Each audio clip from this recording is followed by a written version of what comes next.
Welcome to another Taylor Newsbreak. I'm Carl Zymak.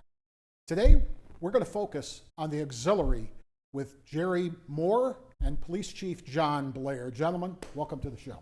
Thanks, Carl. Thanks for having us. Great to have you here today. And before we go on, John, I want to get to the meat of the matter here. Chief, how many times have you already been on cable this year? More than I can count. So That's quite a few. That's what I thought. We're going to put a tally board up for you somewhere like Miggy Cabrera. Perfect. Last time, as I recall, we pretty much did an impromptu taser demonstration on one of your officers, and I have to admit, our staffers here are wondering what you have in your next bag of tricks. You want to give us any warnings? Are you going to give us a high sign if we're going to do something crazy? I like to keep people guessing, Carl, so we're just going to see how things go today. You're dangerous. Okay, Jerry, we're keeping an eye on you, John. Jerry, how did the auxiliary come about? How did it start? The auxiliary was created in 1962 as a civil defense department, and much like it is now, it was to assist the regular department with call-outs, storms, traffic control, things like that. John, how does that impact the police force, the regular force? The auxiliary are a tremendous benefit to our department. We use them for any specialized events that are scheduled normally, and then things that pop up. As the chief is saying, storms that can occur. We can't track them. We don't know when those are coming per se. And then, of course, all the city events, the fireworks, the summer festivals, homecoming's coming up this weekend as well. So they're invaluable to running an efficient department, and we truly count on them. Jerry, what type of men and women make up the force? Oh, we have a vast array of men and women from different backgrounds. We have construction workers, we have mechanics. Myself, I'm a records supervisor. We have men and women that own their own businesses. We've had pilots. We've had a cross section of different fields. What made you yourself get involved? I always had an interest in law enforcement, and I had started a job, and it was a good paying job, and I was doing fine, but I still had that drive to be part of the community, and I checked into the auxiliary then, and first time around, because my work schedule, I wasn't able to do it, and then 2 years later, I went through training, and I've been with the auxiliary now for 13 years, and I've enjoyed every part of it. It's a great way of giving back. John, there are differences between the regular police force and the auxiliary. Can you differentiate for people out there who might be wondering? Absolutely, Carl. Yes, this is a all-voluntary force. They do not have they're not sworn, so therefore they don't have full police authority. Our auxiliaries are armed. Of course, they are trained, but they're not police officers. They do not have arrest powers any more than any normal citizen. If you, Carl, saw a felony, you can actually make a citizen's arrest on that, and our auxiliary are just like that. Okay, all right, interesting. Jerry, what type of numbers are with the auxiliary now compared to years past? Right now we run 17 officers. When I first joined the auxiliary, we had 39 officers. So we've dropped over the years. We're still one of the largest in the downriver area. Why is that? Why is the fluctuation drop? Is that just natural, or what do you see? I would say it's natural. I mean, we have some that come in, and then due to other commitments, work. We've had several that have moved away from the area, and then others, it's just not. It wasn't for them. Okay. All right. John, how do these numbers in Taylor? You were saying it's still one of the bigger ones, compare with the surrounding downriver area. Does everybody have a police auxiliary? Not every department has auxiliaries. Some call them reserve officers. Some of them are part-timers that they're paid. to enforce things. But I can tell you, back in the early 2000s, we were around 80 auxiliary. Okay. And to see their numbers drop down is alarming to us. Right. We can speculate why the numbers are down, time constraints for people, the current environment in the country could have a role in that as well. We're having a hard time attracting regular officers that are being paid as a career. So I can understand the problem we're having with recruiting. Jerry, what kind of commitment is a person getting into who wants to join your group? We require 20 hours a month. We have a meeting once a month. We have range, and then that's 2 patrol rides. And then we have the various details, but those are the requirements that we have. And then naturally, there's a background check they have to pass through that.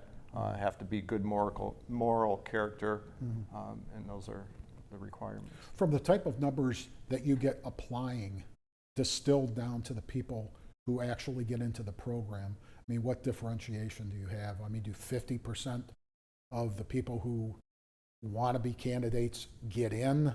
Do 75%? Do 90%? Or is it even or is it lower? I would say it's 50%. Okay, all right, about 50%. Okay, all righty. John, do you have young men and women getting involved with the auxiliary as a stepping stone for the police force, or is it the opposite, or is it both? How does, what relationship, is there really a significant relationship between getting on the auxiliary or being on the auxiliary and the regular force? Oh, absolutely, Carol. Some of it uses both ways. We've had a number, including one of our lieutenants right now that was an auxiliary member a number of years ago. I know of a federal officer that works with here, the city of Taylor, quite a bit with Homeland Security. He was an auxiliary officer as well. And of course, I know there's been some retired police officers, retired fire, that have decided to give back to their community and are auxiliary officers. So I think it goes both ways with that. Okay, all righty. Jerry, if anybody's interested in joining, and that's why we're here today, what do they have to do?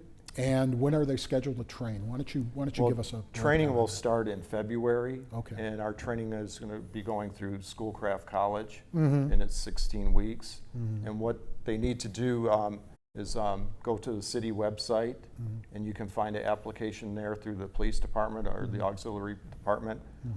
Fill out the application, send it in, or else drop it off yourself. And you can even get an application at the front desk. Of the police department here Correct. On the City Hall campus. Since we've got both of you here, and both of you are well connected around Taylor in the positions that you have, as we head into the fall and winter seasons, what can residents do in terms of keeping themselves and their families safe? Seasonal tips, things like that. John, you want to start? Yeah, absolutely. The holiday season, unfortunately, we call the season of armed robberies. Keep your head up. Be aware of your surroundings. The package thefts, we see those increase as well. So track your deliveries that are coming to them. Don't leave things out on the porch. Basically, it's just act as eyes and ears for us. Help us out when you see things that are suspicious, and use common sense always. Jerry? I would have to agree 100% with keeping your head up, because much of the time you're on your phone walking out to a parking lot, or women going through the purse for their keys, and you have to know your surroundings. From getting back to the auxiliary and your group, from a personal standpoint, what have you taken personally from your involvement over the 13 years that you've been with the group? Obviously, you get something out of it. What's it mean to you? I think it's the part about giving back to your community, and then I see it as a way of helping the regular department, so their attention can be focused on making more calls that they have to make or whatever, but being there to assist them to make their job easier, and then to make the citizens safe in the city. John, I assume that when you're looking at something like the Taylor Summerfest, that's where really this group and other agencies really come into play, because you've got so many people concentrated in one area. What type of numbers can you describe those? Do we have out there like for a Summerfest? Yeah, our numbers have fluctuated, obviously. Okay. Back in the early 2000s, we had up to 500,000 people in a Right. mile square area. Right. Our numbers have reduced over the years as the fireworks have come down, but you're still looking over 100,000 people in that one square mile area. We can't handle these things. And Right. Chief Moore is absolutely right, Carl. We receive information both from the FBI and the Center for Disease Control's release their homicide numbers for 2020. They're up 30%. Really? And these auxiliary officers, the ones that are volunteering their time, that are allowing us to track things that are much more important. We can't always be out directing traffic at red lights or handling down power lines. They're freeing us up our time so we can look at these serious offenders and get these people off the streets, because that 30% increase, that's just not acceptable to anyone. A lot of people out there feel that the uniform, the visible uniform, the visible car means a lot. And that's been kind of a traditional saying. Is that true, Jim? Absolutely. Yeah, community policing is what everybody wants. They want to see the police in their communities. They want to see them in their neighborhoods. Unfortunately, with our police numbers being down, our sworn officers being down, we have to prioritize what we're doing. And these auxiliary officers are an invaluable resource for us. They're out in the neighborhoods. They're our eyes and ears, and they really help us out. Jerry, when since you've been involved for over a decade, do you ever get in situations where, hey, you're in uniform, but then people recognize, and you're in a situation, okay, but then people recognize that you're on the auxiliary versus the Taylor Police? Does that ever come into play? Does that ever cause consternation or confrontation? It does here and there. For the most part, people are very appreciative of what we do.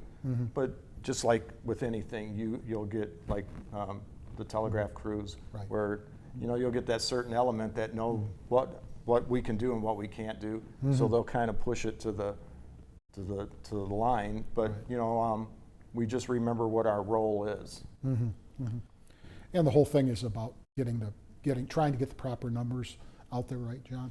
Sure, and it isn't just about enforcing things. It's also about providing us a sense of comfort to the community. They can help out. You don't have to just arrest people to make a difference. And being there to help is a huge factor. So it's not all about enforcement.